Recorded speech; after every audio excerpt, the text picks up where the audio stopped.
Good morning friends. Voice and video clear है तो thumbs up कीजिए आप। वॉइस एंड वीडियो अगर क्लियर है तो आप थम्स अप करिए।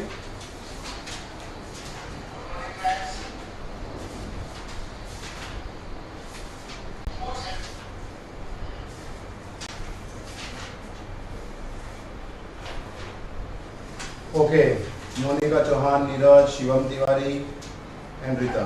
Okay, good. तो आज आपका जो टॉपिक है PSC, that is pre stressed concrete, उसको हम स्टडी करने वाले हैं। जो आपका एज योर आरसीसी का पार्ट होता है, जिसे वर्जन देखते हो आप, मॉडिफाइड वर्जन आते हैं। तो ऐसे ही सबसे पहले आपने पीसीसी पढ़ा है। PCC means plain cement concrete, plain cement concrete. Then आपने डिस्कस किया है आरसीसी, किसको एनालाइज किया एज अ ब्रॉड वे में। RCC is your reinforced cement concrete, reinforced cement concrete. तो पीसीसी का मॉडिफाइड वर्जन क्या था आपका, आरसीसी। पीसीसी में क्या था, आपकी कंप्रेशन स्ट्रेंथ तो अच्छी थी बट उसकी टेंसाइल स्ट्रेंथ वीक थी। टेंसाइल मींस वो टेंशन में वीक था, वो टेंशन लोड इजीली रजिस्ट नहीं कर पाता था। तो आपने फिर रेनफोर्स के थ्रू उसको स्टील प्रोवाइड किया और उसकी टेंशन स्ट्रेंथ को इंक्रीज किया। तो देन वो आपका पीसीसी बना आरसीसी। इसका फिर मॉडिफाइड वर्जन या एडवांस वर्जन बोल सकते हो आप। जैसे मोबाइल पहले कीपैड आते थे, फिर आपके एंड्रॉइड आने लग गए, तो देन इसका फिर मॉडिफाइड वर्जन आया आपका PSC, that's pre stressed concrete, pre stressed concrete. तो अब इसमें क्या होता है कि इसमें आप ज्यादा हायर स्ट्रेंथ का यूज कर सकते हो, और आरसीसी और पीसीसी में जैसे आप ज्यादा लॉन्ग स्पान के स्ट्रक्चर कैरी नहीं कर सकते हो, लॉन्ग स्पान के। क्लियर है? या तो आपको आरसीसी में अगर जैसे आपको घर में अंदर बीम बनाना है तो आप इसकी 6 मीटर, 7 मीटर, 8 मीटर, 10 मीटर तक उसकी स्पान रख सकते हो। ज्यादा स्पान रखा तो फिर क्या आएगा, बेंडिंग डेवलप होगा, तो देन आपका आरसीसी स्ट्रक्चर वीक हो जाएगा, फेलियर हो जाएगा, क्रश हो जाएगा। क्लियर है? तो उसके लिए फिर अगर आपको लॉन्ग स्पान के स्ट्रक्चर प्रोवाइड करना हो तो देन आप यूज करते हो स्टील गर्डर या स्टील स्ट्रक्चर। अब स्टील स्ट्रक्चर जनरली थोड़े कॉस्टली पड़ जाते हैं। क्या हो जाते हैं? थोड़े costly. Okay Rahul and Rajeshwar, तो जो स्टील स्ट्रक्चर हैं आपके वो थोड़े से कॉस्टली पड़ जाते हैं। जैसे आपने देखे भी होंगे, जैसे ब्रिज बनते हैं आपके रेलवे के ब्रिज या आपके जनरली हाईवे ब्रिज, तो वहां पर जो आपके ट्रस स्ट्रक्चर होते हैं, ये जो ट्रस्ड ब्रिज रहते हैं, वहां पर कौन सी यूज करते हो आप, स्टील गर्डर।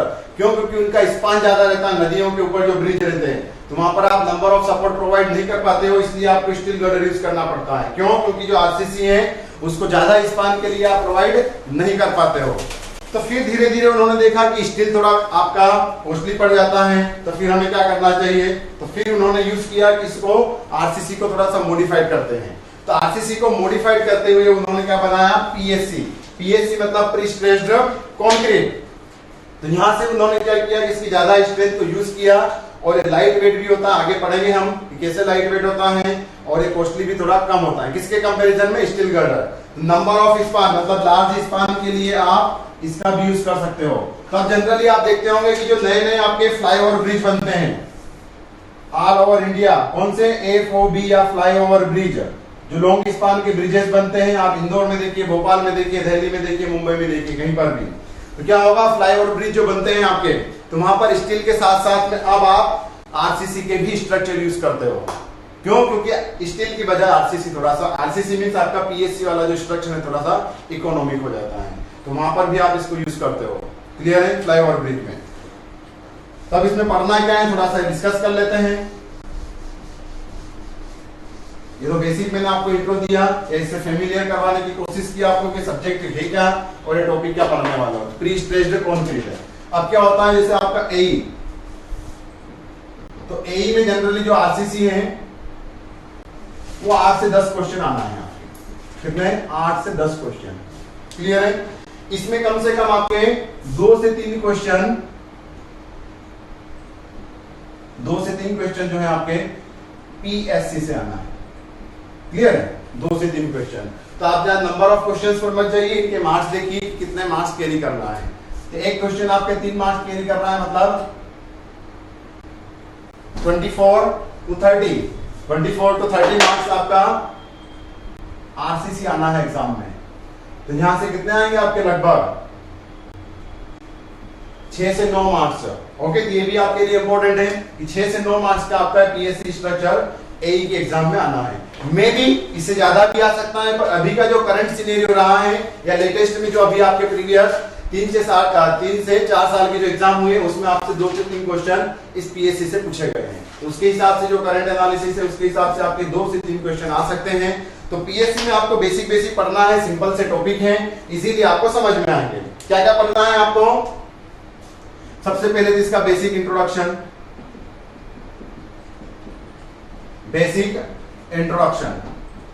देन इसी में टाइप ऑफ प्री स्ट्रेसिंग आ जाएगा, कौन कौन से होते हैं आपके, जैसे पोस्ट टेंशनिंग और प्री टेंशनिंग। देन आपको पढ़ना है इसमें मेथड्स,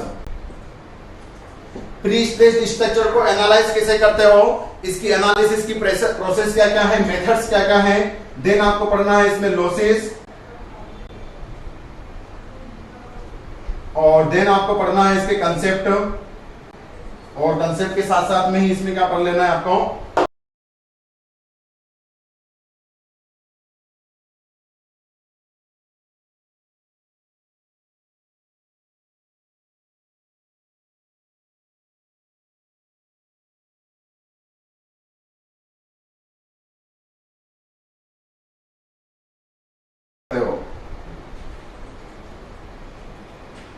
सिस्टम्स मींस अलग अलग बार यूज करते हो आप एज योर स्ट्रेंथ के लिए, उस पर स्ट्रेसिंग करने के लिए। क्लियर है? तो ये आपका सिलेबस है, ये आपका ट्रेलर है। क्लियर है? तो अब हम आगे बढ़ते हैं सब्जेक्ट की तरफ कि प्री स्ट्रेस्ड होता क्या है। क्लियर है? तो प्री स्ट्रेस्ड होता क्या है, कोई कमेंट करके बताएगा? Rahul, pre stressed, Rahul, Rajeshwar, Shivam, Neeraj, Monica, अर्निता।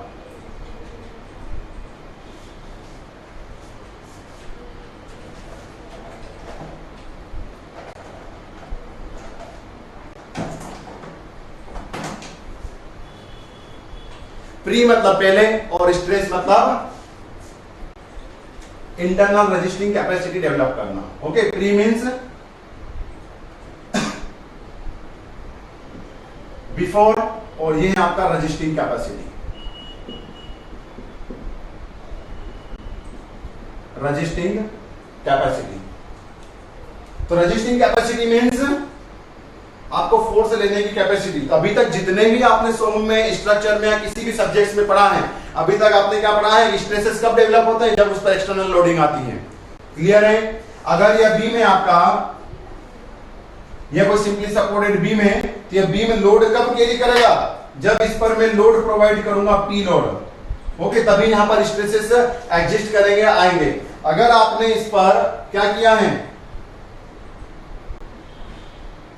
ये ऐसे सिंपली है आपका अगर स्ट्रक्चर, इस पर कोई लोडिंग नहीं आ रही है, तो ये क्या करेगा? आपके स्ट्रेसेस जीरो, क्योंकि इस पर स्ट्रेसेस कोई आ ही नहीं रहे होंगे, जहां पर कुछ स्ट्रेसेस एग्जिस्ट होंगी। अभी तक आपने ये पढ़ा है। ओके, तो स्ट्रेसेस कब आएंगे आपके? जब आपका एक्सटर्नल लोडिंग आएगा। प्री स्ट्रेस स्ट्रक्चर में क्या करता हूं मैं लोडिंग आने से पहले ही उसमें स्ट्रेसेस डेवलप करवा देता हूं। क्या करवा देते हो आप? लोडिंग आने से पहले ही आप उसको स्ट्रेस कर देते हैं। तो प्री स्ट्रेस का मतलब होता है आपका लोडिंग के पहले उसमें स्ट्रेसेस या इंटरनल रजिस्टिंग कैपेसिटी डेवलप कर देना। क्लियर है? इसको पढ़ते हो आप प्री स्ट्रेस। और उसी रजिस्टिंग मतलब प्री स्ट्रेस के द्वारा वो स्ट्रक्चर आपका क्या करता है? लोड को रजिस्ट करता है। तो यहां से फिर आपके 2 टाइप के होते हैं स्ट्रक्चर, मैं आपको लिखवा दूंगा, सिर्फ अभी तो आपको मैं बता रहा हूं। तो 2 वे में आप या 2 टाइप्स ऑफ में आप प्री स्ट्रेसिंग प्रोवाइड करते हो। 2 veg of pre stressing. Pre stressing provide करने के कितने तरीके हैं आपके पास? 2। कौन कौन से 2 तरीके हैं आपके पास?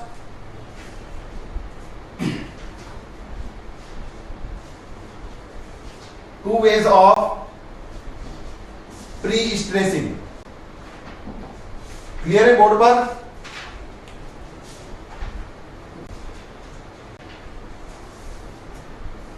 Two ways of pre stressing. तो कौन कौन से हैं? दो तरीके हैं आपके पास। तो फर्स्ट है आपका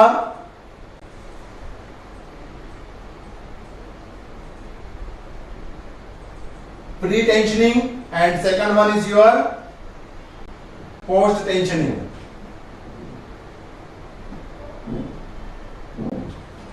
प्री स्ट्रेस्ड स्ट्रक्चर आप जनरली हर जगह देख रहे हो। ओके, जब से आप समझने लगे हो, जब से आपने कहीं पर कोई स्ट्रक्चर को समझना देखा है, तब से आप प्री स्ट्रेस्ड स्ट्रक्चर को देख रहे हो। कौन से? जैसे आपके लाइट के खंबे, लाइट पोल, कौन से वाले? कंक्रीट वाले, स्टील के नहीं। जो कंक्रीट के पोल है वो क्या है? आपके प्री स्ट्रेस्ड स्ट्रक्चर है।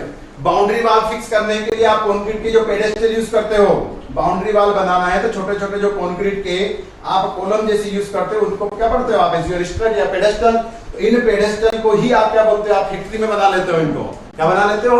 फैक्ट्री में। तो यह भी आपके प्री स्ट्रेस्ड स्ट्रक्चर है। क्लियर है? ये एग्जांपल है प्री स्ट्रेस्ड के। आगे और देखेंगे हम कि कैसे होते हैं और आप इजीली समझ जाओगे इनको। तो अभी तो मैं आपको बता रहा हूं क्या कि दो तरीके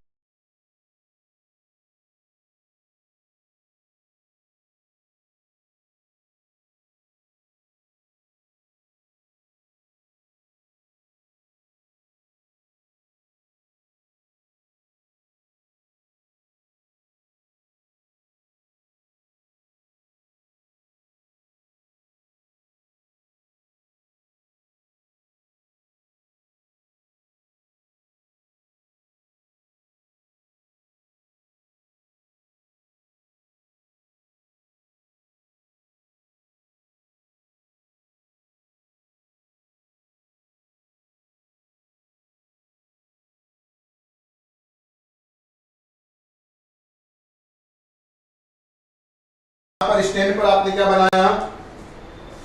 ये जैक प्रोवाइड कर दिया। जैक मतलब जिससे आपको वायर को बांधना है या केबल को।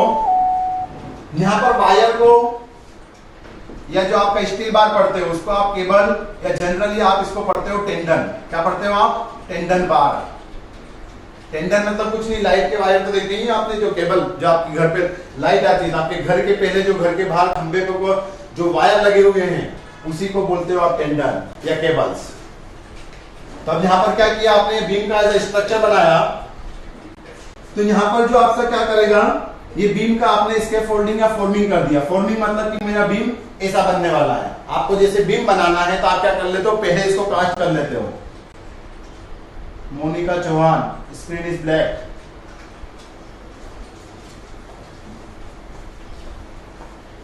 ओके, देखते हैं। Black screen. ओके, सर्वर इधर हो सकता है, 2 मिनट वेट कीजिए आप। ओके, क्लियर है?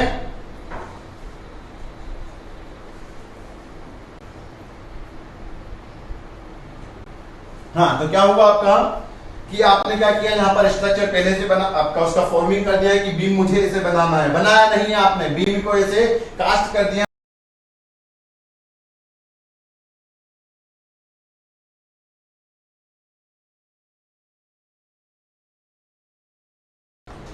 स्ट्रेसेस डेवलप करवाना है, तो ये आपने स्टील की केबल बना दी।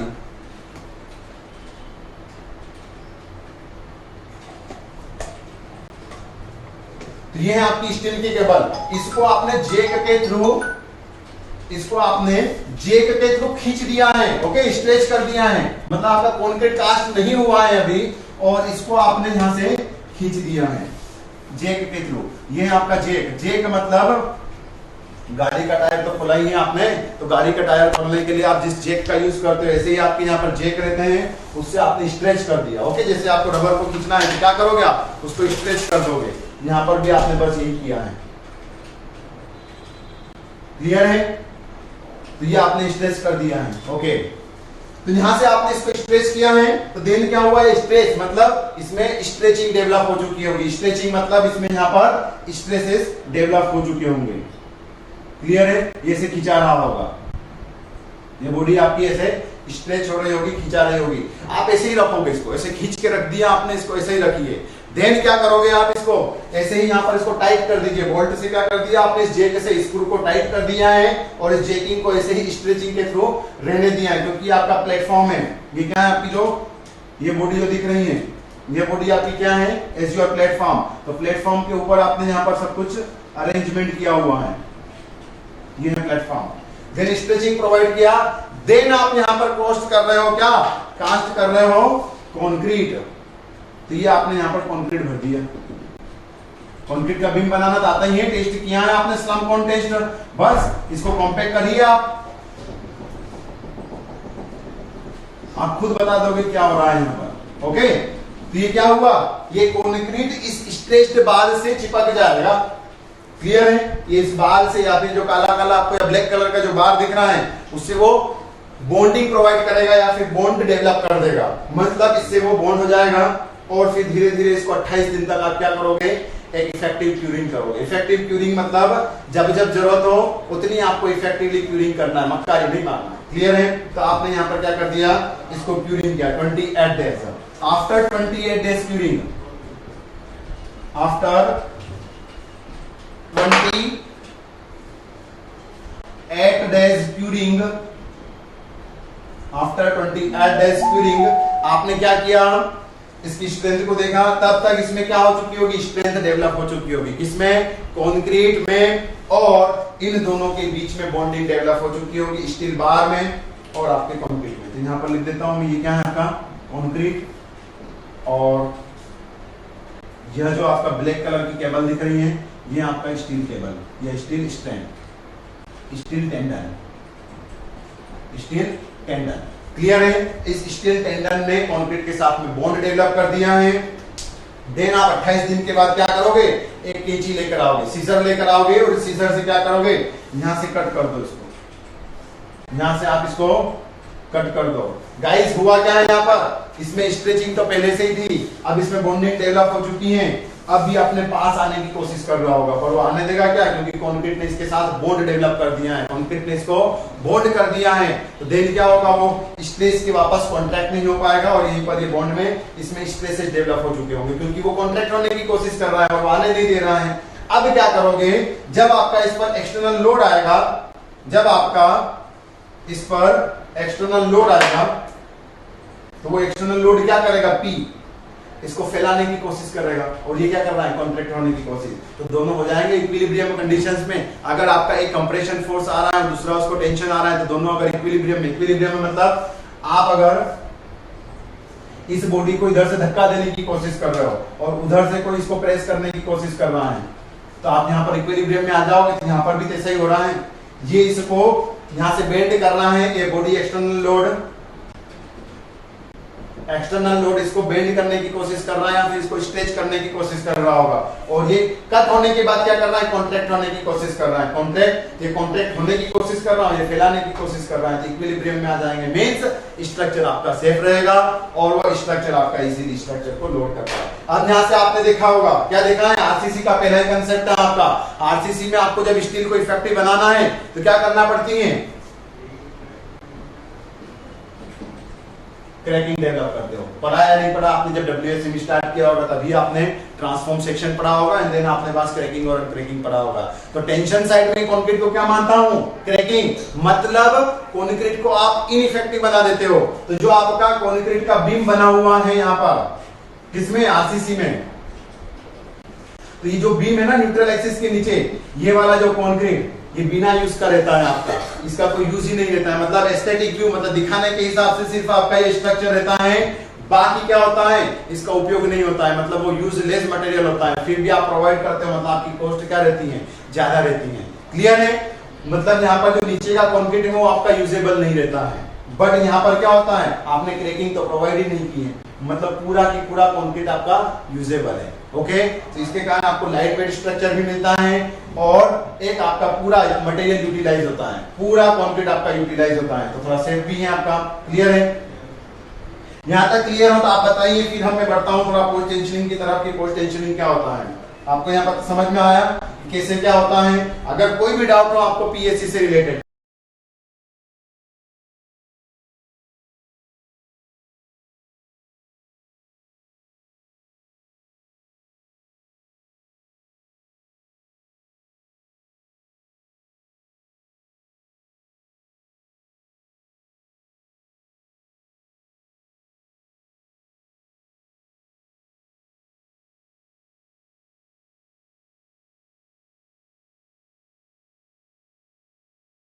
क्लियर है यहाँ तक? तो देन मैं आगे बढ़ता हूँ थोड़ा सा, मैं इनके बारे में सब कुछ आपको लिखवा दूंगा अभी, सिर्फ अभी तो मैं आपको इस बता रहा हूँ कि होता क्या है।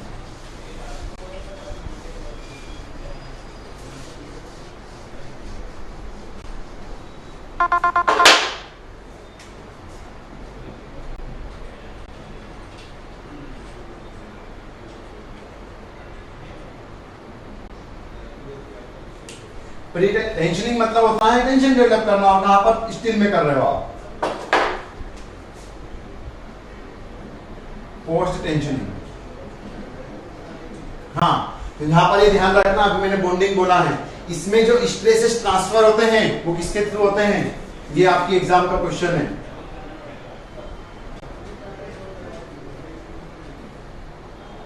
इसमें जो स्ट्रेसेस ट्रांसफर होते हैं वो किसके थ्रू होते हैं, आपके थ्रू बॉन्ड। आपने अभी देखा है कि बॉन्डिंग प्रोवाइड करते हो आप बॉन्डिंग के थ्रू। अब यहां पर देखता हूं कि कैसे करते हो आप इसमें, तो आप कैसे करते हो, आपका जैसे ये प्लेटफॉर्म है,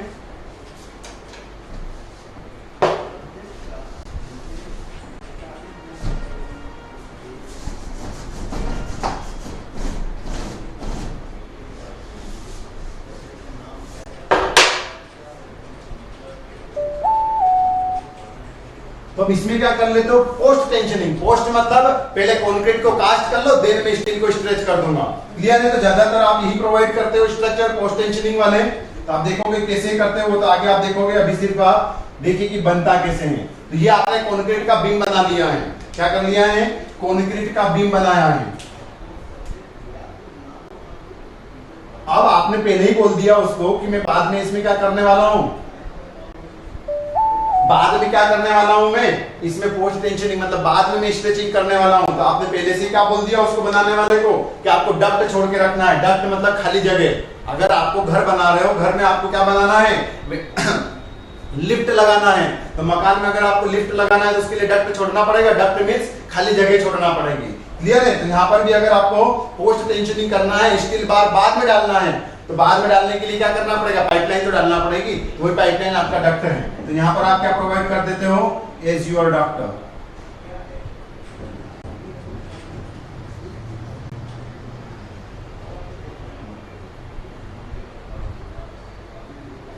तो गाइस आपने यहाँ पर डक्ट प्रोवाइड कर दिया। डक्ट मतलब खाली पाइपलाइन, पानी निकाल सकते हो यहाँ से, तो पानी निकाल सकते हो, तो वायर भी तो निकाल सकते हो यहाँ से। वायर मतलब केबल, और केबल मतलब टेंडन, और टेंडन मतलब आपका स्ट्रैंड, और स्ट्रैंड मतलब आपकी जो क्रेन मशीन होती है। क्रेन तो देखा ही होगा आपने, जब गाड़ी खराब हो जाती है, एक्सीडेंट हो जाते हैं, तो क्रेन जिस केबल के थ्रू उस बॉडी को उठाती है वही केबल है आपका स्ट्रैंड। और उसकी स्ट्रेंथ आपके जो बीम में स्टील बार यूज करते हो उससे बहुत ज्यादा होती है स्ट्रेंथ, उससे बहुत ज्यादा। तभी तो आपने देखा होगा एक छोटी सी केबल पूरे ट्रक को उठा लेती है।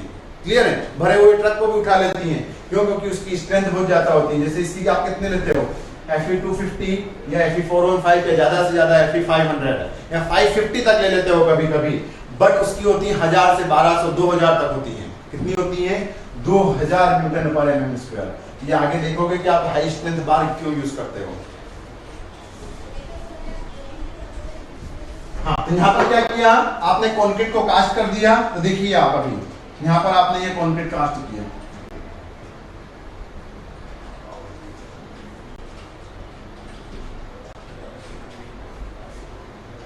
यहाँ पर आपने क्या कास्ट कर दिया गाइस, कंक्रीट। ये जो लाल वाली जगह दिख रही है ना, ये तो खाली जगह होगी डक्ट। तो यहाँ पर कंक्रीट भराएगा क्या इसके अंदर? नहीं, मतलब ये जगह आपकी खाली रहेगी। अब आपने क्या किया, इसको 28 डेज तक इफेक्टिव क्यूरिंग किया। तो आपने लिख दिया 28 डेज क्यूरिंग, 28 दिन की क्यूरिंग किया आपने। देन आपने क्या किया, इसमें केबल को पेस्ट किया, केबल को इंट्रोड्यूस किया। केबल को इंट्रोड्यूस किया मतलब 28 दिन की इफेक्टिव क्यूरिंग के बाद ये कंक्रीट स्ट्रक्चर आपका परिपक्व हो चुका है या फिर ये लोड कैरी कर सकता है। तो देन आपने क्या किया, इसके अंदर केबल को इंट्रोड्यूस किया। तो आपने यहां पर एक केबल डाल दिया,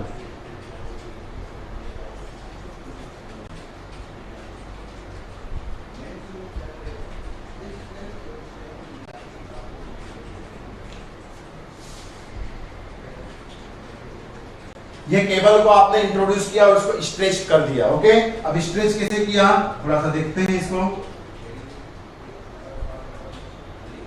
जैसा आपने प्री टेंशनिंग में किया था, इसको आपने खींच दिया है। अब यहाँ पर आप ध्यान देने वाली बात है, क्या ध्यान देने वाली बात है? नीरज, राहुल, मोनिका, राजेश्वर, क्लियर है यहाँ तक? तो इसमें ध्यान देने वाली बात क्या है? शिवम, नीरज, ध्यान देने वाली बात यह है कि आपने इसको स्ट्रेच किया है। स्ट्रेच मतलब आपने इसको खींच दिया, ये खींच दिया, स्ट्रेचिंग फोर्स के थ्रू आपने इसको खींच दिया है। अब क्या होगा? स्ट्रेचिंग किया है आपने, इसको खींचा है तो इसमें स्ट्रेच डेवलप हो गए, स्ट्रेच डेवलप हो गए हैं। अब अगर आप इसको छोड़ दो तो यहां से मैंने इसको कटिंग कर दिया, जैसे आपने बोला था कि स्ट्रेचिंग करने के बाद इसको कट कर दूंगा, तो क्या होगा? ये तो इकट्ठा हो जाएगा यहाँ पर अंदर, क्योंकि फ्री है डक्ट के अंदर।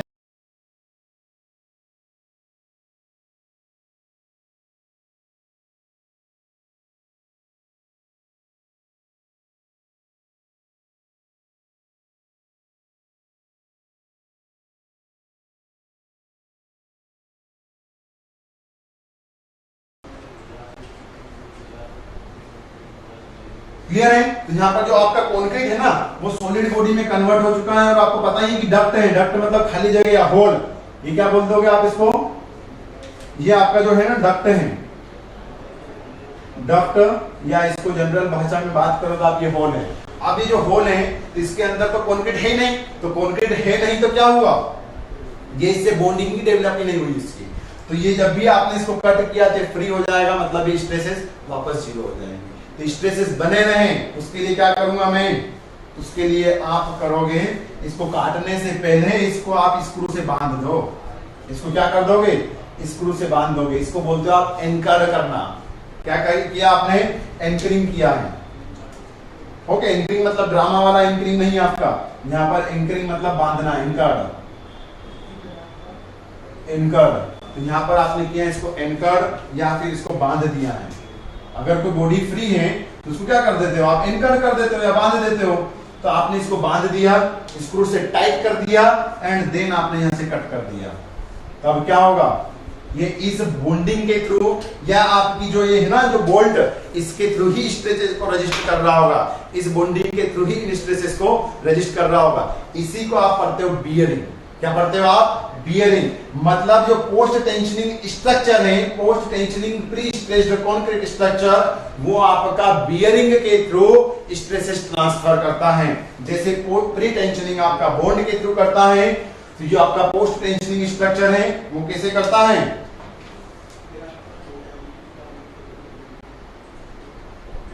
Stress transfer through bond, sorry bearing. Post tensioning में स्ट्रेसेस कैसे ट्रांसफर होते हैं? बियरिंग के थ्रू। क्लियर है यहाँ तक? मतलब एंकर्ड बार के थ्रू। यहाँ तक क्लियर है तो आप बताइए। तो फिर मैं आपको इन सभी की डेफिनेशन लिखवा देता हूँ कि आपको समझ में आया क्या क्या चीजें हैं ये। और यहाँ पर आपने ये भी देख रहे होंगे कि यहाँ पर आप क्या प्रोवाइड कर देते हो। ये जो है फ्रिक्शन कब डेवलप होता है? आपने ट्रांसपोर्टेशन पढ़ ही रहे हो। ओके, ट्रांसपोर्टेशन पढ़ा है, फॉर्म पढ़ा होगा आपने, एफएम नहीं पढ़ा है, अभी कोई दिक्कत नहीं है। तो जब आप ट्रांसपोर्टेशन पढ़ा, फ्रिक्शन कब डेवलप होता है?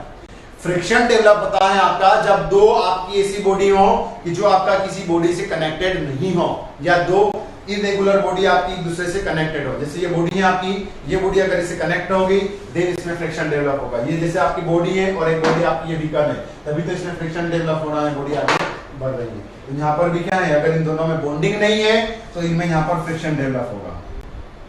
क्या डेवलप होगा? फ्रिक्शन। तो अगर ये बॉडी आपकी केबल लूज हो गई ना, ये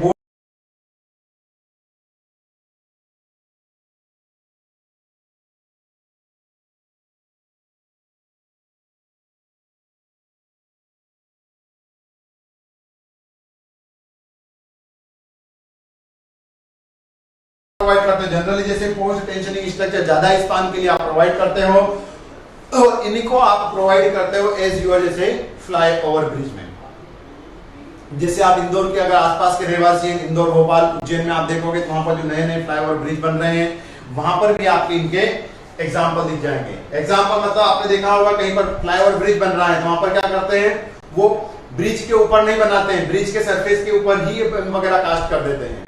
और आपने देख रहे हो कि नंबर ऑफ बीम आपको लंबे लंबे से भी 10-10, 30-30 मीटर के आपको ब्रिज दिखते हैं, वही आपके पोस्ट टेंशनिंग या प्री स्ट्रेस्ड कंक्रीट बीम है। क्लियर है? आप कहीं पर भी दिल्ली में चले जाए, मुंबई में चले जाए, XYZ, तो ये आपके structure pre tensioning and post tensioning. यहां तक कोई दिक्कत हो तो आप बता सकते हैं। क्लियर है? अब स्क्रीन ब्लैक तो नहीं है? क्लियर हो तो आप थम्स अप कीजिए। देन मैं आपको लिखवा देता हूं आगे।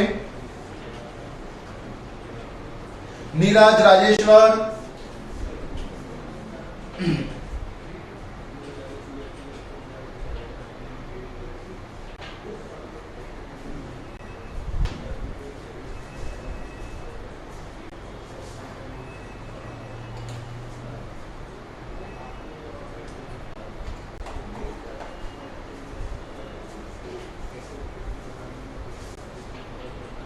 शोभित शेट्टी, ओके क्लियर है? Shivan Tiwari, it's clear, okay.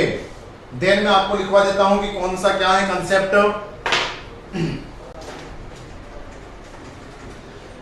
बहुत ही इजीली पढ़ोगे, आपको घर पर जाकर ऐसा तो नहीं बोलूंगा कि याद करने की जरूरत नहीं है, बट ये है कि अगर आप समझ कर जाओगे तो आधे या 15 मिनट में आपका पूरा रिवीजन हो जाएगा और आपको फिर बाद में कभी देखने की जरूरत ही नहीं पड़ेगी। क्लियर है?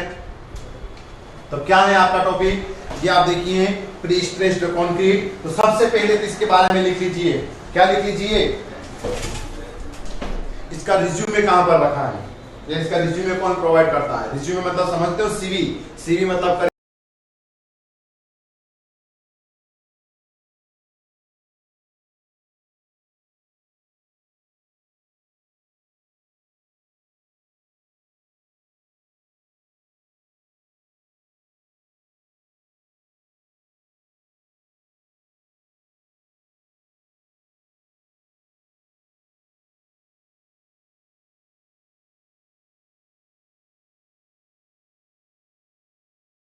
वही इसका बायोडाटा प्रोवाइड करता है या इसके स्टैंडर्ड क्वालिफिकेशंस प्रोवाइड करता है। किसकी?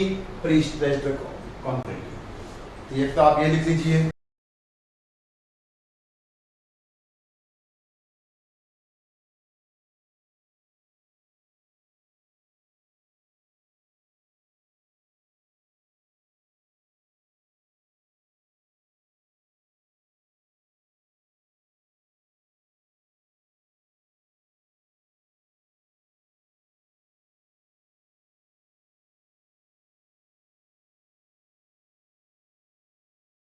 तो आपका गलत हो जाएगा, तो आप इंटरनल रजिस्टिंग कैपेसिटी लिखिए। क्यों? क्योंकि स्ट्रेसेस का मतलब ही होता है इंटरनल एनर्जी। एक ही शब्द को आप जैसे डबल बार बोल रहे हो, ठीक है, कोई दिक्कत नहीं। The concrete in which the internal stresses of suitable magnitude and distributions are introduced so that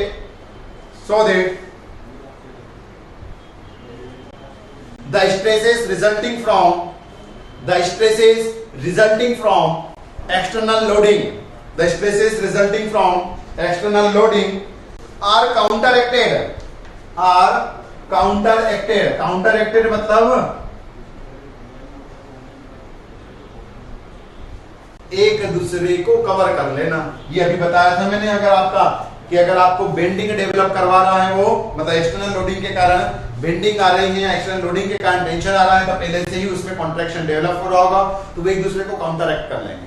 क्या कर लेंगे? वो एक दूसरे को काउंटरएक्ट कर लेंगे। बोलते हैं कि मेरा काम तुम कर दो तो हमारा काम मैं कर दूंगा। तो बस यहाँ पर भी वही है।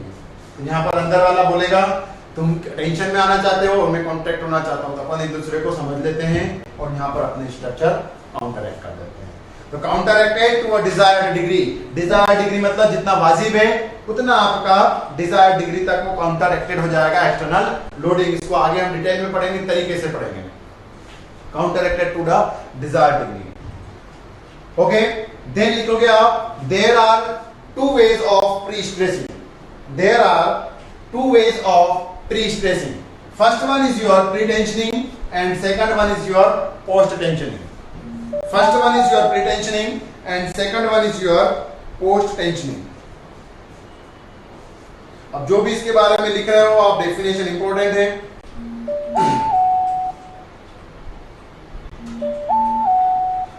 क्या है इंपॉर्टेंट डेफिनेशन प्री टेंशनिंग की? फर्स्ट लिखोगे आप प्री टेंशनिंग। तो प्री टेंशनिंग होता क्या है उसके बारे में हम देख लेते हैं, क्योंकि हम वो पढ़ तो चुके ही हो कि कैसे क्या होता है, इसका एनालिसिस भी हम देखेंगे आगे। तो pre tensioning, if the tendons, tendon की जब भी बात करूं मैं प्री स्ट्रेसिंग में, तब आप समझना मैं केबल की बात कर रहा हूं।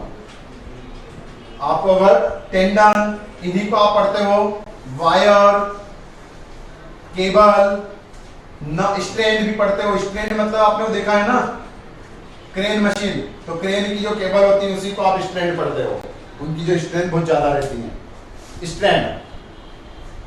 हाँ, तो क्या लिखा आपने? If the tendons are tensioned before the casting of concrete, if the tendons are, यहां तक क्लियर है Rahul? If the tendons are tensioned before the casting of concrete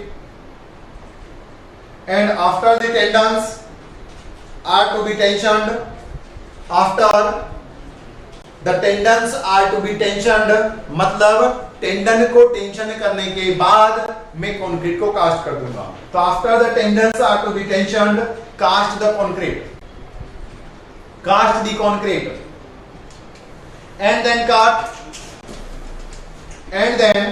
cut the tendon and then cut the tendons and then cut the tendon from the ends and cut। क्या करूंगा मैं? उस tendon को वहां से कट कर दूंगा, यहां से वापस बना देता हूं।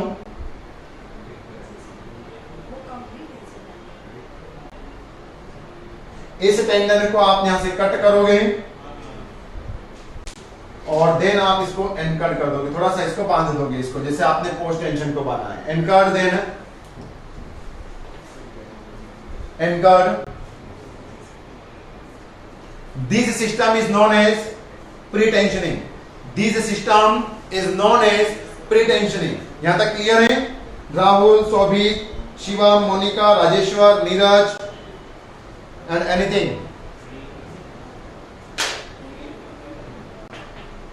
ओके, तो देन आपका क्या रहेगा? This system is known as pre tensioning.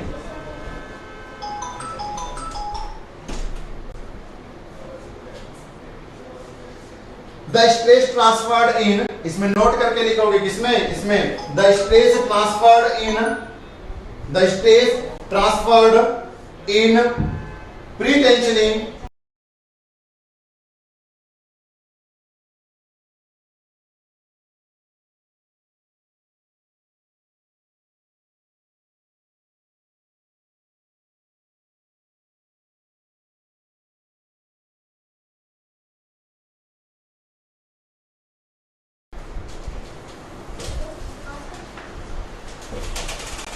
Okay. Then आपका क्या रहेगा? The stress transferred in pre tensioning is through the bond.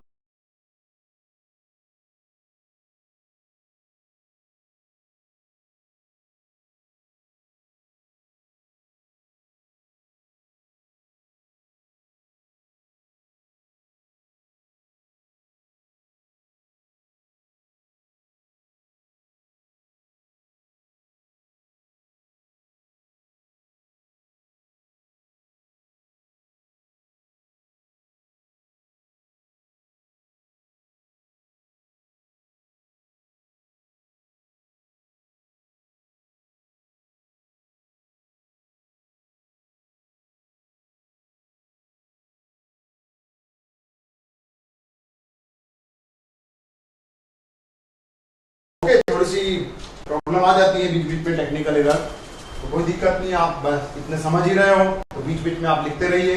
Clear है? तो आप पढ़ रहे हो आप पोस्ट टेंशनिंग। क्या पढ़ रहे हो पोस्ट टेंशनिंग में? इसकी डेफिनेशन कि होता क्या है।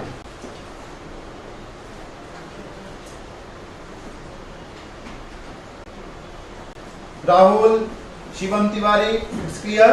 ओके। हाँ, पोस्ट टेंशनिंग। तो पोस्ट टेंशनिंग में क्या होता है कि मैं पहले डक्ट प्रोवाइड करता हूं, यहां पर लिखा है मैंने, पहले मैं डक्ट प्रोवाइड करता हूं, मतलब कंक्रीट को कास्ट कर लेता हूं, देन डक्ट प्रोवाइड करता हूं, डक्ट में मैं केबल को एंकर कर लेता हूं, एंड देन एंकर करने के बाद उसमें स्ट्रेसेस डेवलप हो जाते हैं। क्या लिखा आपने? If a duct is provided, post tensioning में लिखोगे आप, if a duct is provided for cable, provided for cable along with reinforcement during the casting of concrete। जब मैं कंक्रीट का बीम बना रहा होगा ना तभी तो मैं डक्ट छोड़ूंगा। ये छोटी छोटी बातें देखो उसने ऐसे लिख दी है, ये कोड में लिखी हुई है डेफिनेशन। क्या लिखा है उसने? If a duct is provided for cable along with reinforcement during the casting of concrete and the cable is placed into the duct and the cable is placed into the duct, जो कि आपको black colour की, sorry जो आपको blue colour दिख रहा है ये केबल है आपकी।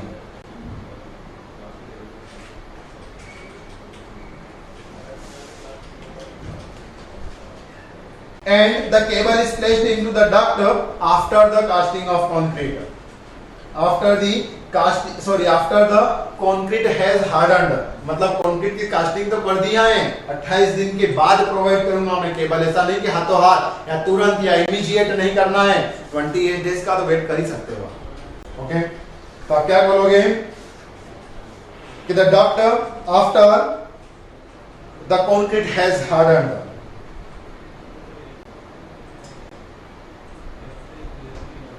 एंड देन एंकर मतलब कंक्रीट को, सॉरी स्टील बार को आप इसमें एंकर कर दोगे कास्ट करने के बाद, स्ट्रेचिंग के बाद। Cable is placed into the duct after the concrete has hardened and then anchor. This type of pre stressing is called post tensioning. This type of pre stressing is called post tensioning. Clear है यहां तक? Then इसमें आप लिखोगे stresses transferred in post tensioning, stresses transferred in post tensioning through the bearing. Bearing मतलब ये bearing, और bearing मतलब आपके बॉन्ड कितने अच्छे से, टाइटनेस कितनी है, बोल्ट कितना टाइट किया है आपने तरीके से, मतलब पूरा आपका डिपेंड करेगा एनकरेज पर, या जितना आपने जो एनकर किया है। अगर सस्ता वाला बोल्ट यूज किया है तो आपका जल्दी फेयर हो जाएगा। इसीलिए आप आगे पढ़ोगे कि समय के साथ में क्या क्या लॉसेस हो जाते हैं, क्योंकि समय के साथ में क्या होगा, धीरे धीरे ये जो बोल्ट है ना आपका ये वीक होता जाएगा। तो वीक होगा तो क्या होगा, धीरे धीरे इसकी फिनिशिंग कम होती जाएगी। फिनिशिंग कम होती जाएगी मतलब इसमें इंटरनल स्ट्रेसेस कम होते जाएंगे। क्लियर है यहां तक?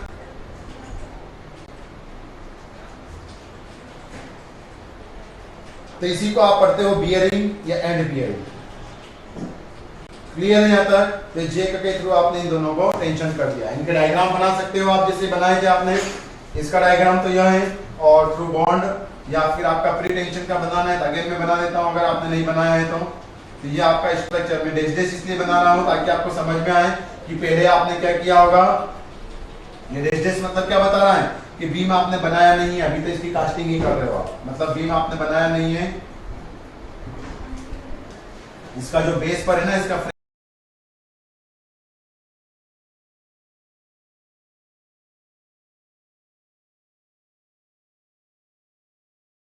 के थ्रू बांध रखा है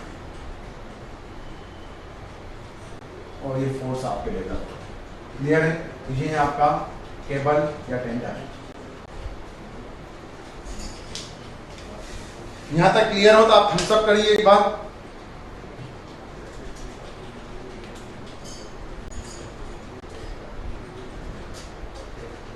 अगर यहां तक क्लियर है तो आप एक बार थम्स अप कर दीजिए, और समझ में आ रहा है तब भी आप थम्स अप कर सकते हैं।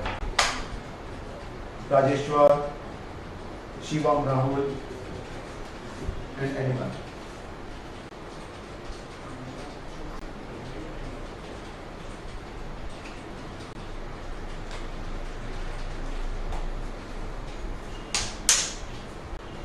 किया क्या लिखोगे आप? छोटा सा एक नोट। नोट मतलब कि क्या क्या खास खास बात बताई गई है आपको। तो कुछ अभी तक जितना पढ़ा है उसके हिसाब से कुछ खास खास बातें लिख लेते हो आप। देन हम इसकी एनालिसिस पर जाएंगे, इसके अजम्पशंस पर जाएंगे। अजम्पशंस पर रहेंगे देन आप इसके एनालिसिस।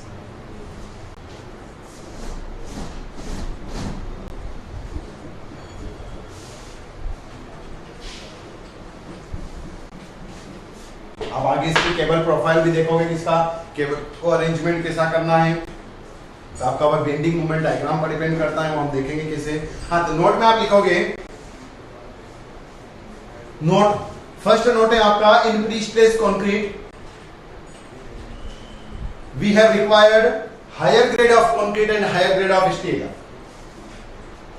नोट में आपने फर्स्ट लिखा है कि in pre stress concrete structure we have required higher grade of concrete and higher grade of steel. Higher grade of concrete, ये तो गाइस आपका गेट और ईएसी का भी क्वेश्चन है। पहले स्टार्टिंग में क्या क्वेश्चन है कि आईएस 13 से आरसीसी में कितना बोला है, मिनिमम M20 ग्रेड का कंक्रीट आपको यूज करना है according to IS 456-2000 LSM method पर जो बेस्ड है। तो यहां पर उसने बोला है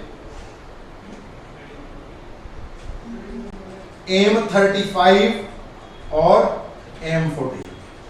अब देखते हैं किसके लिए कौन सा है।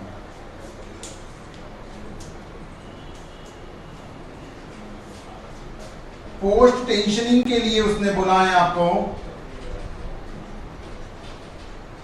पोस्ट टेंशन, और यहां पर प्री टेंशन के लिए उसने मिनिमम ग्रेड बताया। ओके,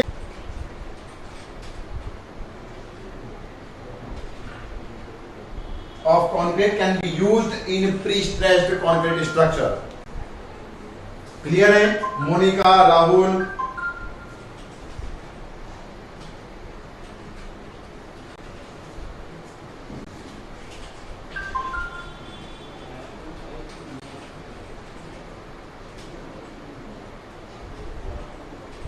क्लियर है? According to IS 1343। सेकंड जो उसने बोला है कि हायर ग्रेड स्टील यूज करना है, तो हायर ग्रेड स्टील उसने बोला है कि क्या लिखा आपने, first one is your higher grade of concrete, और सेकंड बोला है उसने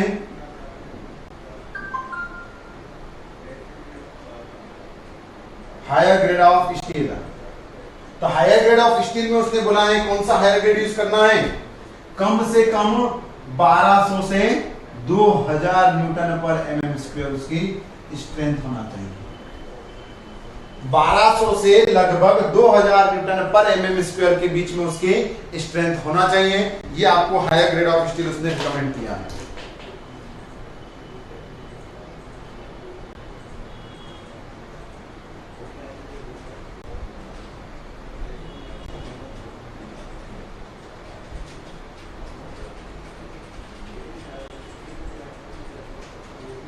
आगे पढ़ोगे कि आप क्यों यूज कर रहे हो। सर M30 मिनिमम कंसीडर है क्या पोस्ट टेंशन में? शिवम तिवारी,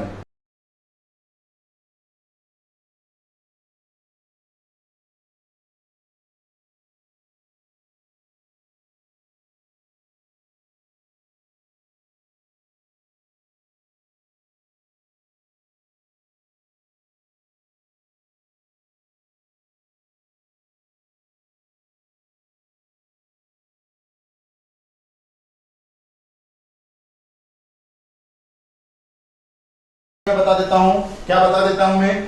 फर्स्ट क्वेश्चन, यहीं से आपके देखो कितने क्वेश्चन बने। फर्स्ट क्वेश्चन क्या पूछा उसने, minimum grade of concrete can be used in PSC. Minimum grade of concrete used in PSC. यहां पर ध्यान देने वाली बात है, ऑप्शन में दिया है, देखिए आप, M35,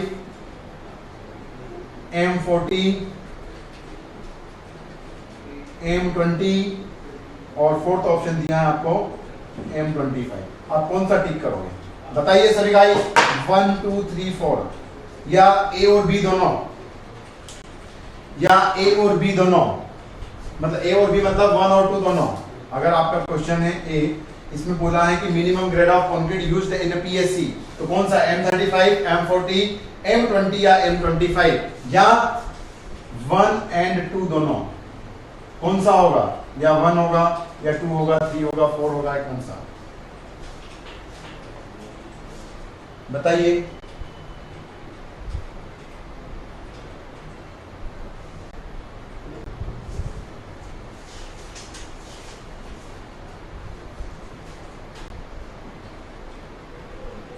कौन सा होगा? Minimum grade.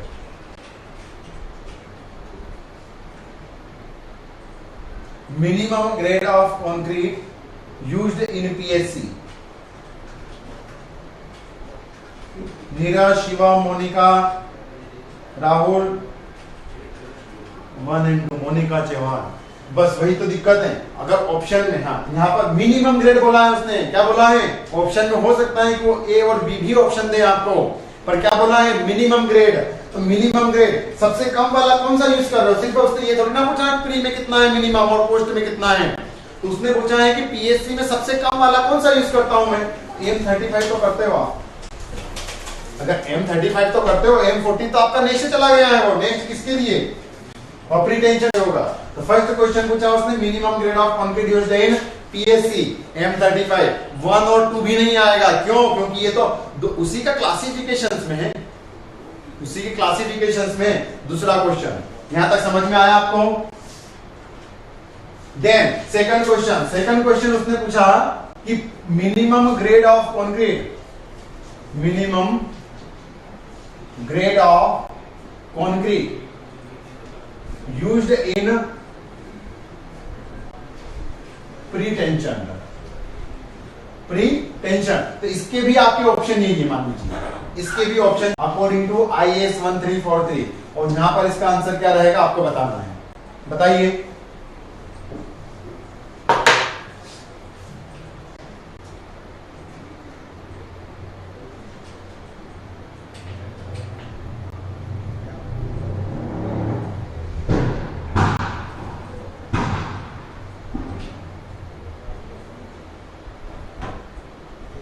इसका क्या रहेगा आंसर? इसका minimum grade of concrete used in pre tension. Monica Chauhan M40। Good. क्या रहेगा आपका? M40 रहेगा इसके लिए आंसर आपका। तो that one is your M40। Then अगर मैं पोस्ट टेंशन की बात करूंगा यहां पर, minimum grade of concrete used in post tension, तो पोस्ट टेंशन में कितना आ जाएगा आपका?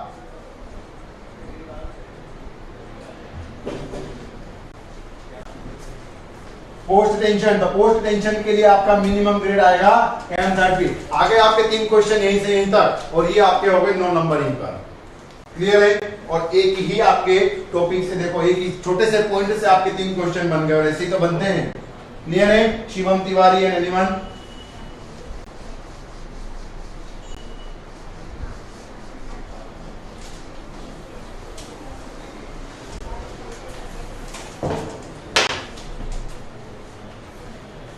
यहां तक क्लियर है? देन आगे बढ़ते हैं हम।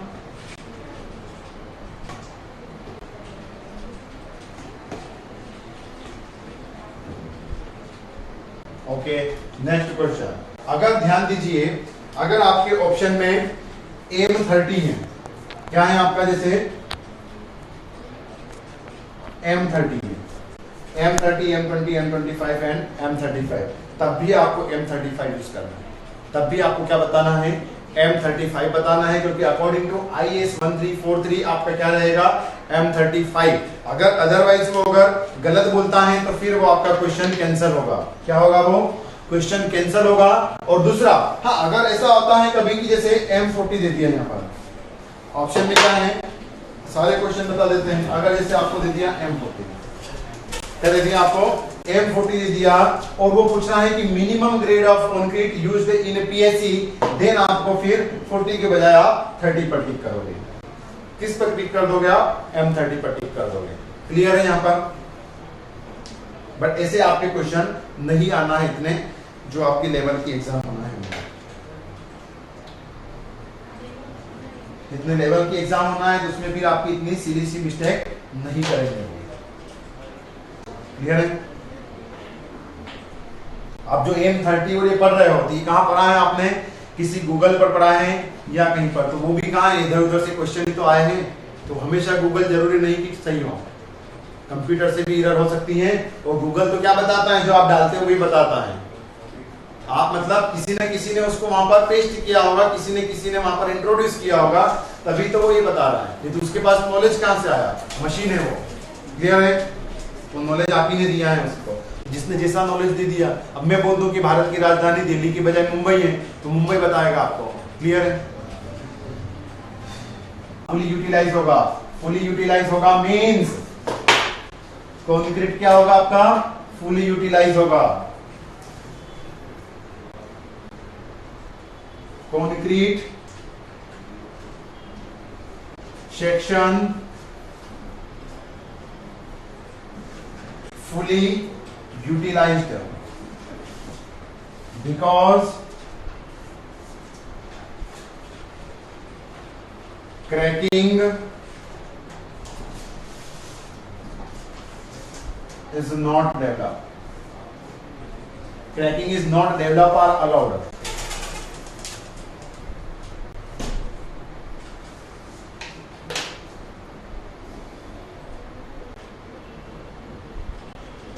The section या क्या लिखोगे इसमें? The section will remains uncracked, hence durability will increase. उसकी ड्यूरेबिलिटी, उसकी लाइफ टाइम भी आप इंक्रीज कर दोगे। Okay?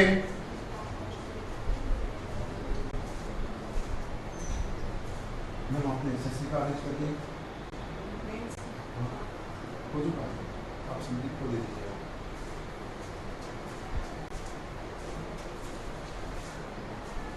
Then it also provide better resistance to fire, fatigue,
क्या होती है fatigue strength?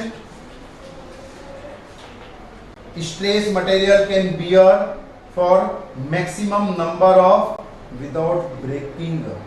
Stress material can bear for maximum number of without breaking. थोड़ा और बताइए क्या होगा? ये M30 वाला डाउट क्लियर है सभी को? शिवम ओके।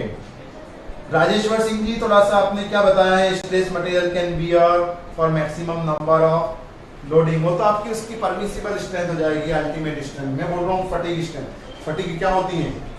फटीग स्ट्रेंथ क्या होती है ये मैं बताता हूँ आपको।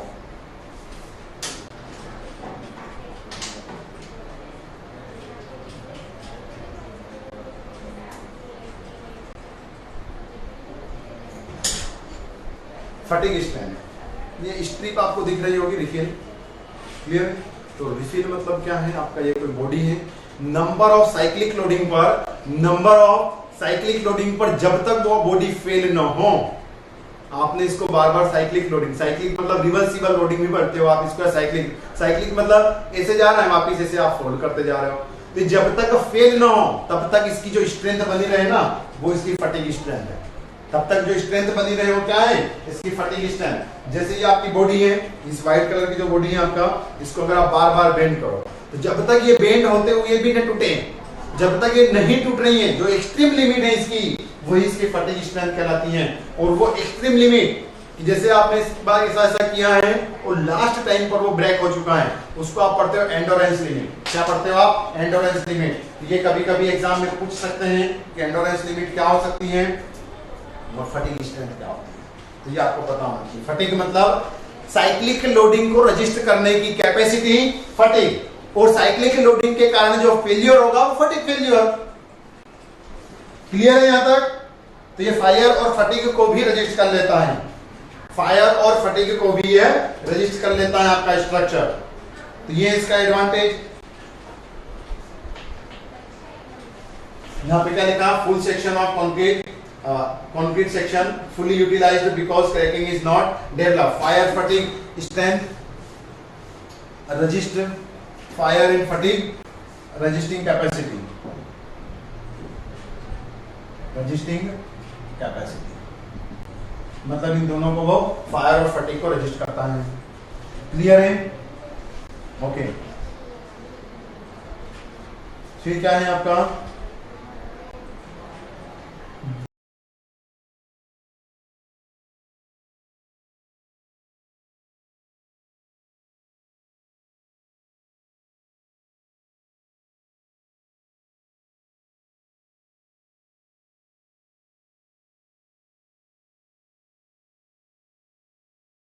क्योंकि आपको उसमें आधा सेक्शन तो इनइफेक्टिव रहता है, मतलब दिखाने के लिए आप सिर्फ कंक्रीट प्रोवाइड करते हो। जो नीचे का टेंशन साइड का आपका कंक्रीट रहता है वो तो इनइफेक्टिव रहता है। मतलब आपको उसी फोर्स को रजिस्ट करवाने के लिए ज्यादा वेट का फोर्स या ज्यादा वेट की बॉडी प्रोवाइड करना पड़ती आरसीसी में। तो as compare to RCC, PSC में क्या होता है, dead load is less. Dead load मतलब सेल्फ वेट, यहां पर आप ऐसा भी लिख सकते हो, self weight of body or structure is less, hence lighter section is achieved या obtained, hence lighter section is obtained, hence lighter section is obtained or achieved। Clear है यहां तक? तो आप लाइटर सेक्शंस को अचीव कर लोगे।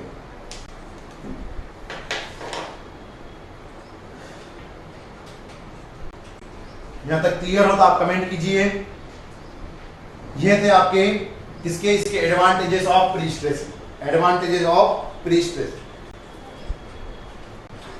क्लियर है? ओके, देन आगे हम बढ़ते हैं डिसएडवांटेज की तरफ। डिसएडवांटेज, तो डिसएडवांटेज क्या हो गया, अगर किसी चीज के कोई फायदे हैं तो किसी के कुछ नुकसान भी तो होते हैं।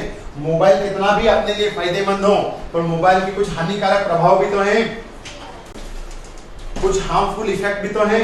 यहाँ पर हार्मफुल नहीं बोलोगे, थोड़े से डिसएडवांटेज। डिसएडवांटेज मतलब क्या क्या क्वालिटी की रिक्वायरमेंट होती है, क्या क्या आपको कंसेप्ट हो, तो वैसे तो आप खुद बता सकते हो।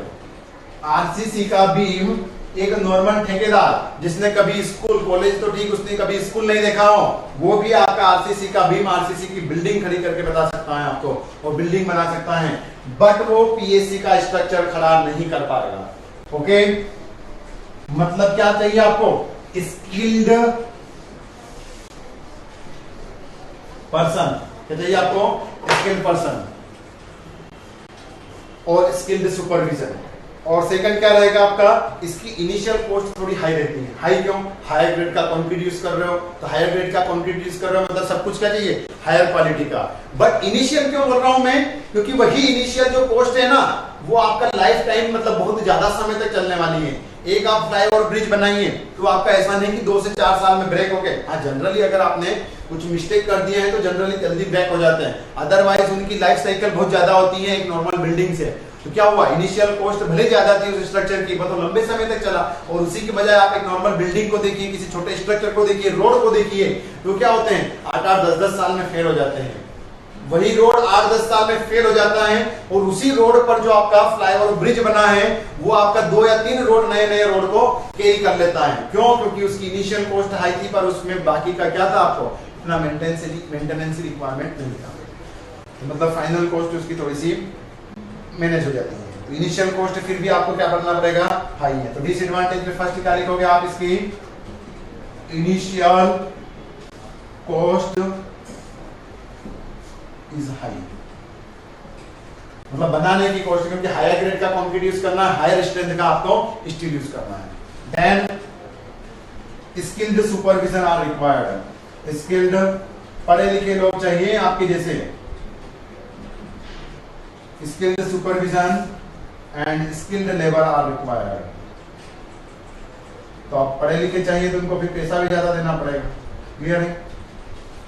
मजदूर आपका 300 रुपए 400 रुपए दिन में काम कर लेता है और स्किल्ड सुपरविजन के लिए आपको 300 रुपए 400 रुपए पर आवर कम से कम देना पड़ेंगे। तो ये आपका स्किल्ड सुपरविजन क्वालिटी की रिक्वायरमेंट है। देन क्या रहेगा आपका, क्या क्वालिटी कंट्रोल तो आपका इसी में आ जाएगा, फिर भी आप इनडायरेक्टली फिर लिख लीजिए आप।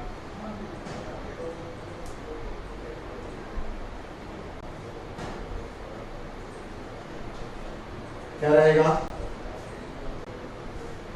Skilled supervision and labour are required, and then आपका क्या है, there is need of, there is need for quality control and inspection. आज तो मैंने क्या है, सिर्फ आपको बेसिक इसका इंट्रोडक्शन दिया है प्री स्ट्रेस्ड कंक्रीट का। देन हम आगे इसको डिस्कस करेंगे, तरीके से करेंगे हम और तरीके से पढ़ेंगे हम इसको, क्लियर है।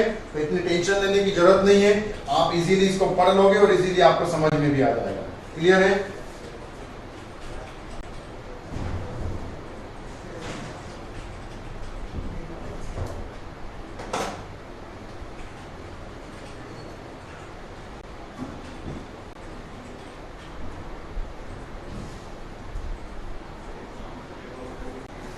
There is need for quality control and inspection।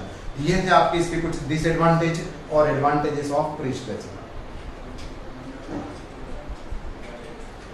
Then अब आप बढ़ते हो प्री स्ट्रेस पर, इसके कंसेप्ट पर। जैसे आपने WSM LSM पढ़ा है तो उसके आपने पहले क्या पढ़े हैं, एनालिसिस या डिजाइन के लिए उसके अजम्पशंस पढ़े हैं। तो ऐसे ही आपके अजम्पशंस हैं PSC के, प्री स्ट्रेस्ड कंक्रीट के। तो क्या क्या अजम्पशंस हैं वो देख लेते हैं। फर्स्ट अजम्पशंस है आपका, पढ़ा है आपने, क्या पढ़ा है, फर्स्ट अजम्पशंस कितनी बार पढ़ा है आप, बेंडिंग थ्योरी पढ़ो, टॉर्शन थ्योरी पढ़ो। आपने जब बीम पढ़ा है आप एसएम या WSM से क्या पढ़ा है, plain section remains plain before and after the bending, clear है। यही इसके एनालिसिस में लिख लोगे आप, क्या लिखोगे, ऐसा लिखो direct, assumptions of pre stress. इसके अजम्पशंस क्या हैं, अजम्पशंस। तो फर्स्ट अजम्पशंस है आपका क्या, अजम्पशंस है आपका, यहां तक क्लियर है। Shivam, Monica, Rajeshwar, Neeraj and anyone, it's clear.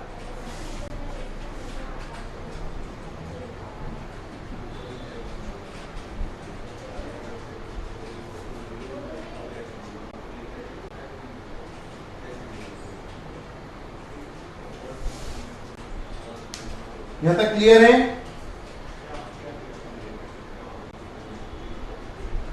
Okay, हाँ आप क्या पढ़ रहे हो, अजम्पशंस। तो अजम्पशंस में आप फर्स्ट पढ़ रहे हो, इसमें क्या, plane section,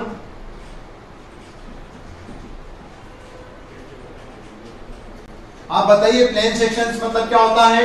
plane section remains plain before and after the bending. इसका कंसेप्ट क्या है आप बताइए मुझे कमेंट करके, सभी से आना चाहिए आंसर आपका। क्यों, क्योंकि आप सभी इसको नंबर ऑफ टाइम्स पढ़ चुके हो। बेंडिंग थ्योरी आपने पढ़ा है, टॉर्शन थ्योरी पढ़ा है, LSM WSM पढ़ी है आपने, तो वहां पर भी आपने इसको पढ़ा है कि plain section remains plain and before and after the bending. तो होता है क्या, आप कमेंट करके बताइए, प्लेन सेक्शन रिमेन्स प्लेन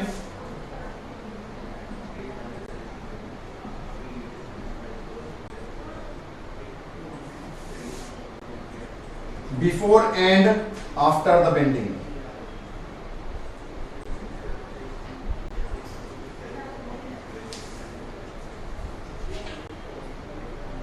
फिर ये भी पढ़ा है होमोजीनियस,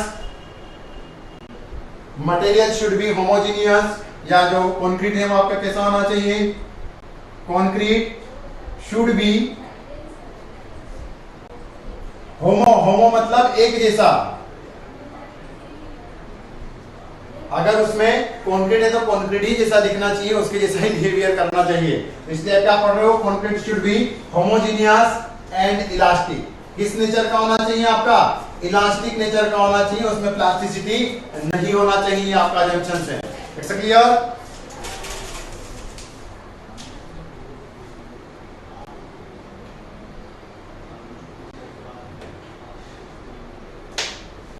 देन नेक्स्ट क्या है इसमें,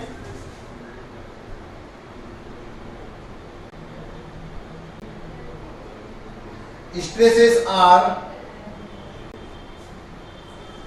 यूनिफॉर्म। स्ट्रेसेस आर यूनिफॉर्म, किसी की भी कमेंट नहीं आ रही, प्लेन सेक्शन रिमेन्स प्लेन, और होमोजीनियस मतलब क्या होता है, रिवीजन नहीं हो रहा है क्या, क्यों guys? Stresses are uniform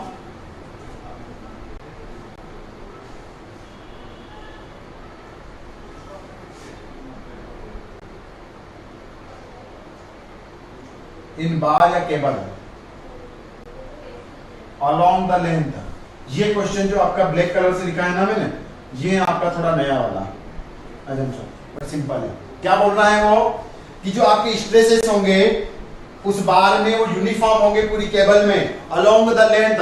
length मतलब अगर आपका यह आपका प्री स्ट्रेच्ड बीम है तो यहां पर आपने इसको स्ट्रेच किया है, इसको स्ट्रेचिंग प्रोवाइड किया है, तो यहां पर जितने स्ट्रेसेस आ रहे होंगे ना इस सेक्शन में, इस पॉइंट पर जितने स्ट्रेसेस आ रहे होंगे उतने ही यहां पर, उतने ही यहां पर, उतने ही यहां पर, और सभी पर एक जैसे स्ट्रेसेस आना चाहिए।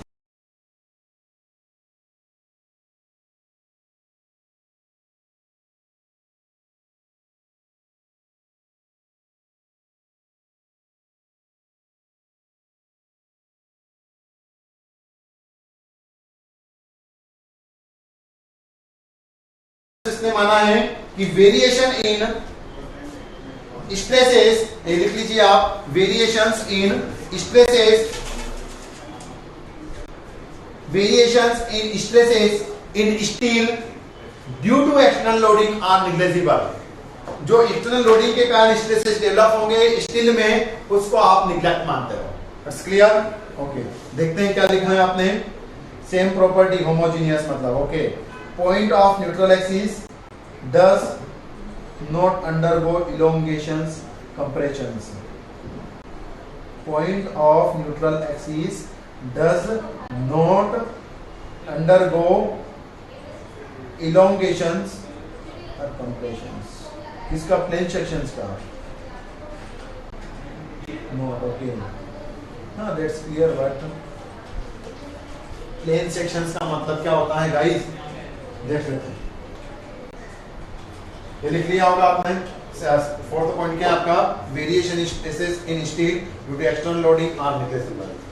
तो इसमें आप लिखोगे, आपने जैसे लिखा है प्लेन। होमोजीनियस तो मतलब एक जैसा, एक जैसा मतलब देखो मैं बता देता हूं। इलास्टिक तो समझते ही हो कि मैंने अगर किसी बॉडी को इलास्टिक मतलब इस बॉडी को स्ट्रेच किया, स्ट्रेच करने के बाद वापस ये अपनी, जैसे ही मैं लोडिंग को हटाऊं, इस लोडिंग को हटाऊं, वापस अपनी ओरिजिनल पोजीशंस पर आ जाए, उसको बोलते हो आप इलास्टिक बिहेवियर। क्लियर है। होमोजीनियस का मतलब होता है एक जैसा। एक जैसा मतलब थ्रोआउट मतलब अब इस बॉडी को आप देखिए, इसकी ये वाली डायमेंशन, ये वाली डायमेंशन, ये डायमेंशन सभी एक जैसी है। इसकी ये डायमेंशन, ये डायमेंशन, ये डायमेंशन, ये डायमेंशन सभी एक जैसी है। वर्टिकल में इसकी डायमेंशन एक जैसी है, हॉरिजॉन्टल में इसकी डायमेंशन एक जैसी है। बट वर्टिकल और हॉरिजॉन्टल की डायमेंशन इसकी एक जैसी नहीं है, मतलब एक डायरेक्शन में इसकी एक डायरेक्शन में अलग है और दूसरी डायरेक्शन में इसकी अलग है, बट सेम डायरेक्शन में अलग अलग पॉइंट पर इसकी डेफिनेशन सेम है। नेक्स्ट पॉइंट पर भी देखो तो वर्टिकल में सेम है। सेम अगर मैं हॉरिजॉन्टल में भी ऐसा ही देखता हूं, हॉरिजॉन्टल में भी क्या करते हो आप, ऐसे ही अगर देखते हो तो हर पॉइंट पर इसकी डेफिनेशंस या प्रॉपर्टीज सेम है, बट वर्टिकल और हॉरिजॉन्टल मैच नहीं हो रही है, मतलब थ्रू आउट। तो इसको पढ़ते हो आप होमोजीनियस मटेरियल। होमोजीनियस, होमोजीनियस मतलब कि थ्रू आउट, मतलब किसी एक डायरेक्शन की बात करो तो आपको एक जैसा दिखे, तो same property through out. Clear है? देन आपने थोड़ा सा आगे कहीं पर पढ़ा होगा, जब हुक्स लॉ पढ़ा है आपने तो उसमें पढ़ा होगा होमोजीनियस एंड आइसोट्रोपिक। तो आइसोट्रोपिक का मतलब क्या होता है, चारों तरफ किसी भी डायरेक्शंस में देखो आपको एक जैसा दिखे, यह बॉडी। अब ये बॉडी आप वर्टिकल में देख लीजिए, हॉरिजॉन्टल में देख लीजिए, किसी ट्रांसवर्स या इंक्लाइंड डायमेंशन में देख लीजिए, सभी आपकी एक जैसी है।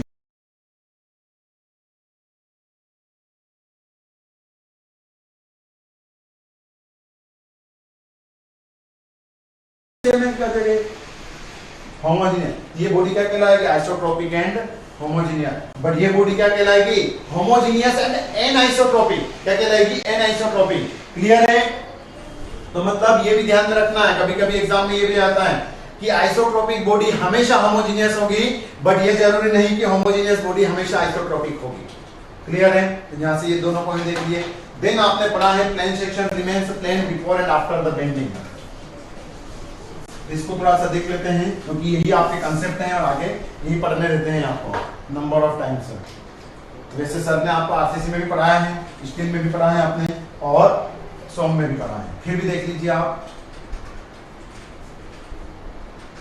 ये बॉडी है आपकी, इस पर आपने क्या लिखा आपने, before and after the loading, before and after the bending. मतलब जैसे अगर आपने लोड लगाया नहीं यहाँ पर, तब इस स्ट्रक्चर का सेक्शन देखें, क्रॉस सेक्शन देखें बाहर की तरफ, अंदर की तरफ से कैसा दिख रहा होगा आपको, यह इसका क्रॉस सेक्शन दिखोगे कैसा दिखेगा,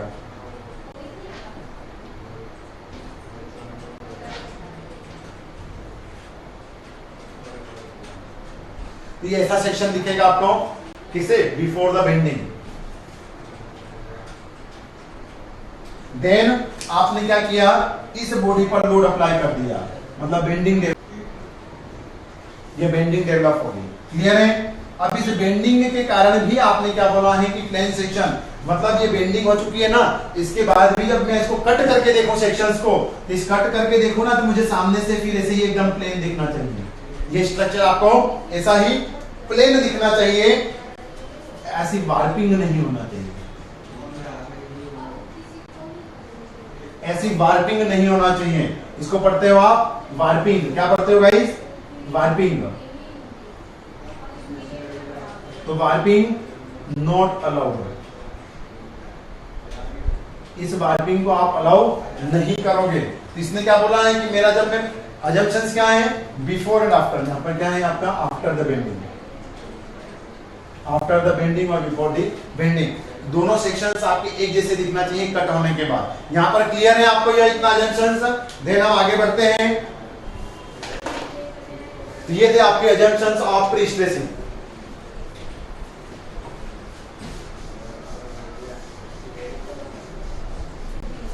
तो सेक्शन आपका कैसा होना चाहिए, प्लेन रहना चाहिए।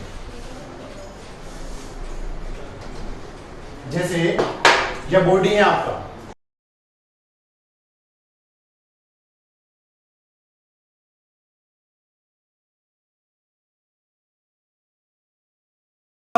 ये बोर्डिंग, जैसे मान लोडिंग अप्लाई किया मैंने, ये बॉडी कुछ ऐसे बेंड हो जाएगा। क्लियर है? ये बेंड होगी मतलब क्या हुआ, तो यहाँ पर जो क्रॉस सेक्शन है ना इसका, ये चेंज हुआ है, इसका प्लेन सेक्शन जो है ना वो डिस्टर्ब हुआ है। तो आप मान रहे हो कि कॉन्क्रीट पे ऐसा नहीं होने दूंगा मैं, उसमें आपका कैसा होगा, प्लेन ही रहेगा। क्लियर है? ओके, देन हम आगे बढ़ते हैं एनालिसिस की तरफ। एनालिसिस ऑफ प्री स्ट्रेस, क्या हेडिंग लिखोगे आप,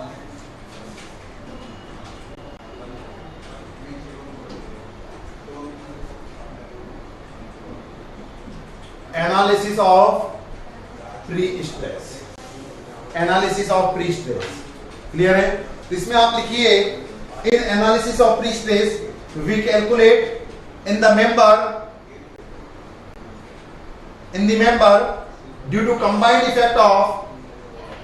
due to combined effect of in analysis of pre-stress we calculate stress in the member due to combined effect of pre-stressing force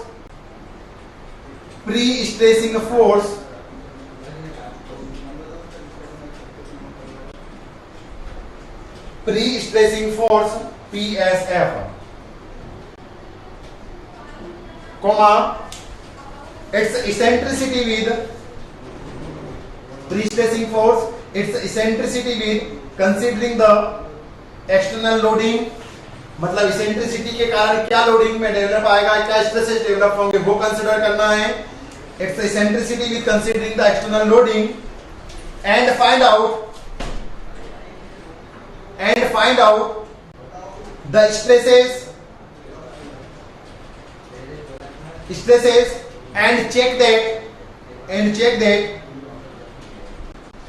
they are exceeding or not from their permissible value। उसकी जो ultimate strength है उससे बाहर तो नहीं निकल रहे हैं या उसके अंदर ही है, ये आपको चेक कर लेना है। क्या कर लोगे आप? And check that they are exceeding or not from their permissible value। Okay, तो ये आपका एनालिसिस का कंसेप्ट था। देन को बोलना है कि एनालिसिस आप कैसे कैसे करते हो। तो we have 3 approaches for analysis of prestressing. We have 3 approaches मतलब मेथड्स या कंसेप्ट। वी हैव 3 अप्रोचेस और concept for analysis. First one is your stress concept, most important method, सबसे ज्यादा इंपॉर्टेंट यही, और ये आपको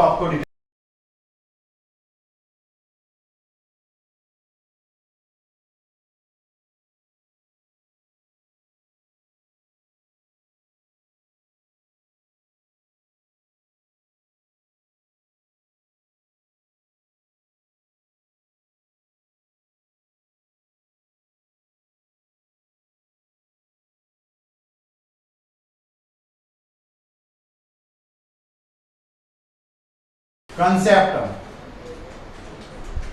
and third one is your thrust line concept। कौन सा? thrust line concept।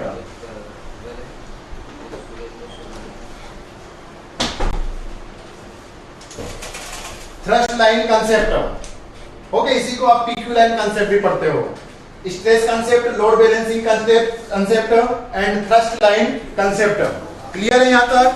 और इन्हीं को हम आगे डिस्कस करेंगे, तरीके से पढ़ेंगे।